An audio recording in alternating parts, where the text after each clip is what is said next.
அனைவருக்கும் வணக்கம். குருவடி சரணம். ஐந்து கரத்தனை ஆணை முகத்தனை இன்றின் இளம்பிரை போலும் மேய்ச்சினை நந்தி மகந்தனை ஞான கொழுந்தினை புந்தியில் வைத்து போற்றுகின்றேன். குரு பிரம்மா, குரு விஷ்ணு, குரு தேவா, மகேஸ்வரா, குரு சாட்சாத் பரபிரம்மா, தஸ்மே ஸ்ரீ குருவே நமோ நமக. எனது முதன்மை குருநாதர் திருப்பூர் ஜி.கே. ஐயா அவர்களையும் ஆதித்ய குருஜி ஐயா அவர்களையும் வணங்கி, எனது மானசீக குருமார்கள் ஜாதக அலங்காரம் கீரனூர் நடராஜன் ஐயா அவர்களையும் வணங்கி, ஸ்ரீராம்ஜி ஐயா அவர்களையும் வணங்கி, இன்றைக்கி திடீர் அதிர்ஷ்டம் அப்படின்ற ஒரு அமைப்பை பற்றி பேச போகிறோம். முதல்ல ஒரு அதிர்ஷ்டத்தை நாம் அனுபவிக்கக்கூடிய தகுதி வேணும்னா 1, 5, 9 என்றுடைய திரிகோண பாவங்கள் வலுப்பெறணும். ஜென்மம், அணுஜென்மம், திரிஜென்மம் அப்படின்னு சொல்லக்கூடிய இந்த 3 அமைப்புகளும் நல்ல அமைப்பில் இருக்கணும். அதற்கு அடுத்தபடியாக ராகு, ஒருத்தருக்கு திடீர் அதிர்ஷ்டத்தை கொடுக்கக்கூடிய ஒரு வல்லமையான கிரகம் எது அப்படின்னு பார்த்தோம்னா சாயா கிரகமான ராகு தான். லாட்ரி, பங்குச்சந்தை, வேறு அமைப்புகளெல்லாம் ஒரு திடீர் மாதிரி அமைப்புகள்லாம் நமக்கு யோகத்தை கொடுக்கக்கூடிய ராகு ரொம்ப முக்கிய பங்கு வகிக்கணும். அதே ராகு 8ஆம் பாவகத்தில் அமர்ந்து சுக்கிரனோடு இணைஞ்சு குருவின் திரிகோண பார்வையும் பெற்று அவருக்கு வீடு கொடுத்த கிரகமும் வலுவாக இருந்து லக்னமும் லக்னாதிபதியும் வலுவாக இருந்துச்சுன்னா அபரிவிதமான பலன்களை ராகு தனது தசையில் யோகங்களாக கொடுத்து விடுவார். சுக்கிரனோடு இணைந்த அமைப்பின் பிரம்மாண்டமான பங்களா, வீடு, வண்டி, வாகனம் அத்தனையும் கொடுத்துடுவார். இங்கே 13 டிகிரிக்குள்ள சுக்கிரன் ரொம்பவும் இணைஞ்சிடக்கூடாது ராகுகிட்ட. அப்படி இணையும் போது சகலத்தையும் கொடுத்து அதை அனுபவிக்க முடியாத சூழ்நிலையை கொடுத்துரும். ஒரு ஜாதகத்தில் சுக்கிரன் வலுப்பெற்றிருந்தால் மட்டுமே சுபபோகங்களை அனுபவிக்க முடியும்.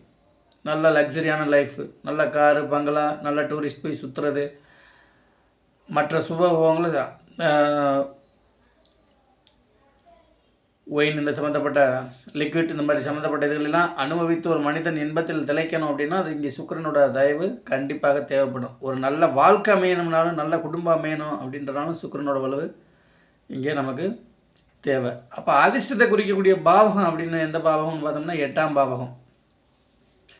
8ஆம் பாவகத்தில் எந்த கிரகம் இருந்தாலும் அந்த கிரகம் சுபத்துவம் பெற்று தசை நடத்தும் போது லக்னமும் லக்னாதிபதியும் வலுவாக இருந்தால் ஏதேனும் ஒரு வழியில் ஒரு அதிர்ஷ்டத்தை கொடுக்காமல் போகாது. லாட்ரி, பங்குச்சந்தையில் லாபத்தை கொடுக்கக்கூடிய அமைப்பு 8ஆம் பாவகத்தால் இருந்தாலும் புதனும் வலுப்பெற்றிருக்கணும். அப்போ தான் பங்குச்சந்தையில் ஜெயிக்கக்கூடிய ஒரு அமைப்பை கொடுக்கும். புதையல், யதார்த்தமாக எங்கேயாவது போவோம், கட்டுக்கட்டாக பணம் கிடைக்கக்கூடிய அமைப்பு. தங்கம், இந்த மாதிரி அமைப்பெல்லாம் ஏதேனும் நமக்கு அதுக்கு சம்மந்தமே இல்லாமல் இருக்கக்கூடிய இடத்துல கிடைக்கும். ஒருத்தர் 100 ரூபாய்க்கு லாட்டரி சீட் வாங்கி வந்துருப்பார், பார்த்தா 3 கோடி ரூபா ப்ரைஸ் வந்துருக்கும்.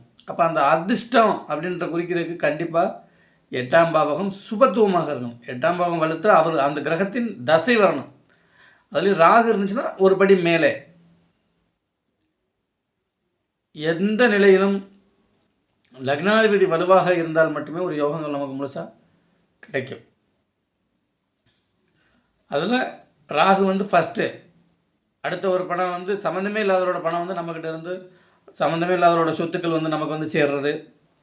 இதையெல்லாம் வாழ்நாள் முழுவதும் 2 ஜென்மம் 2 தலைமுறை 3 தலைமுறை 4 தலைமுறைக்கு சேர்க்கக்கூடிய அமைப்பில் கொண்டாந்து சொத்துக்களை கொடுக்குறதெல்லாம் இந்த ராகு சுபத்துவமான ராகு.